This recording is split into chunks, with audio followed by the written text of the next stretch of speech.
Ah, chers amis, chers jeunes, chers étudiants, il y a quelques jours, en lisant ces textes pour préparer l'homélie, je me suis dit, oh non, ce n'est pas possible, je vais prendre d'autres textes. Cela ne convienne pas pour une messe d'étudiants. Mais l'Esprit Saint m'a dit non, c'est cela que l'Église te donne. Alors je me suis mis à aller relire en priant. Aïe, aïe, aïe. La lettre de Saint Paul à son disciple Tite est particulièrement gratinée. Tout le monde y passe, les hommes âgés. Et les hommes âgés doivent être pondérés et solides dans la foi. Je me suis senti un peu visé. Y aurait-il un risque chez les vieux d'être désabusés ou bien d'être des excentriques un peu flappis? Et les dames âgées, Saint Paul les voit comme des alcooliques. Voilà ce qu'il dit, qu'elles ne soient pas esclaves de la boisson. Ah, mon expérience est qu'aujourd'hui, ce problème est plutôt rare chez nos grands-mères. Il ajoute aussi qu'elles ne soient pas médisantes.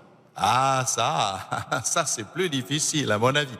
D'ailleurs, ça nous concerne tous.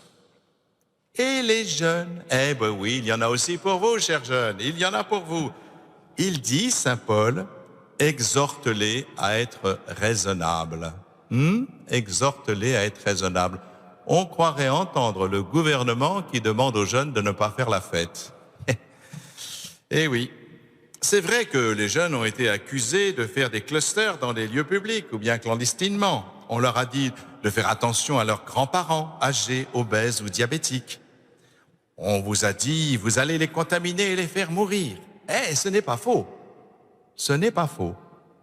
Mais il faut reconnaître que c'est une solidarité intergénérationnelle un peu culpabilisante.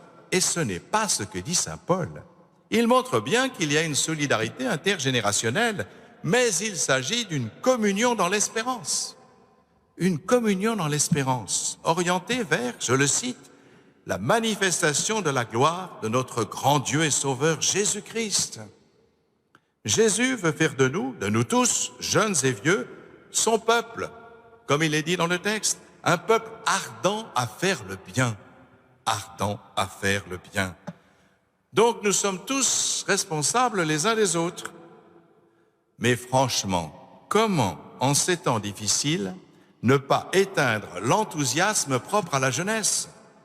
Comment ne pas en faire une génération de déprimés? Un professeur est décapité. Une semaine plus tard, on ferme les librairies. 3 chrétiens qui prient dans une église sont égorgés. Une semaine plus tard, les messes sont interdites. Mais quel signe donne-t-on à la jeunesse et au peuple français dans son ensemble?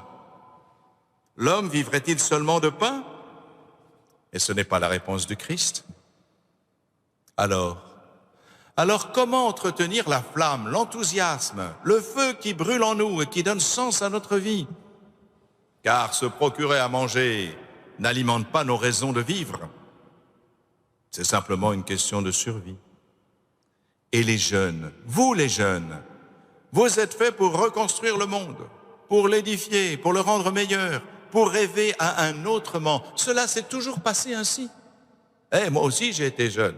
J'avais 17 ans en 1968, figurez-vous. Mais j'étais lycéen. Donc nous, lycéens, on était quand même moins touchés que les étudiants, largement. Mais on entendait ce que disaient les étudiants. Cela voulait tout changer. Construire un nouveau monde, un monde libertaire, sans interdit. Le résultat, c'est qu'aujourd'hui, ils ont 75 ou 80 ans, ils sont devenus des bourgeois établis. Et leur rêve n'est plus qu'un vague idéal défraîchi qui ne touche plus personne. Parce qu'il est plus facile de démolir, beaucoup plus difficile de construire. Je peux vous dire que j'en sais quelque chose avec la cathédrale Notre-Dame. Et ces fameuses années 70, où de nombreux chrétiens étaient persuadés qu'ils allaient réformer l'Église de fond en comble et retrouver la fibre évangélique.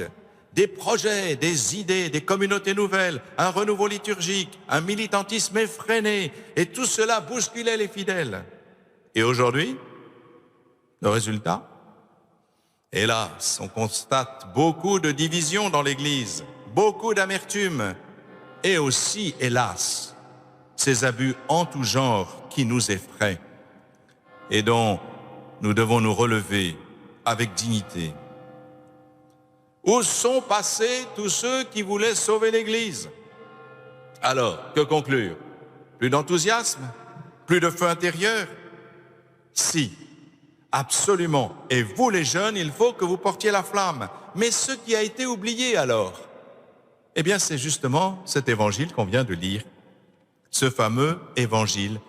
Nous ne sommes que de simples serviteurs. Ah oui, c'est cela qui est important. Nous ne sommes pas les sauveurs de l'Église ou du monde. Le sauveur, c'est Jésus-Christ. Et Jésus-Christ seulement. Il nous faut le servir et non pas s'en servir. Il nous faut entrer chaque jour davantage dans une intimité que lui-même nous a proposée. Je vous appelle mes amis. Je rends grâce de cette religion magnifique qui est une religion de l'amitié. Vous voyez, bien sûr, nous sommes des serviteurs inutiles, mais parce que nous sommes amis du Seigneur, je ne vous appelle plus serviteurs, je vous appelle mes amis. Une religion de l'amitié fondée sur l'amitié du Christ. Et toutes les relations que nous avons entre nous doivent être fondées sur cette amitié. Toutes nos amitiés sont fondées sur un amour inconditionnel du Christ pour nous, pour chacun de nous. Voilà ce que nous avons à construire. Nous n'avons pas à penser que nous allons faire mieux que nos ancêtres. Non. Nous avons humblement à aimer le Christ et à vouloir effectivement changer la face du monde en aimant davantage chaque jour. En aimant le Christ davantage, qui nous apprend à aimer par le don de son Esprit Saint. Si nous avons pris justement les oraisons du Sacré-Cœur, c'est que nous savons que ce Sacré-Cœur nous est indispensable. Il a été perforé, il a été percé, pour que coule l'eau du baptême et pour que coule le sang du Christ qui nous nourrit à chaque Eucharistie. Voilà, chers jeunes, chers amis, il vous faut d'abord cultiver cette amitié. Entrez dans cette communion avec le Christ, Jésus, dont l'amour transfigure tout.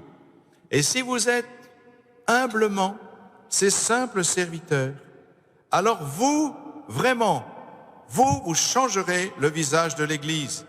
Vous apporterez la paix au monde. Vous saurez purifier et renouveler l'amour entre les hommes.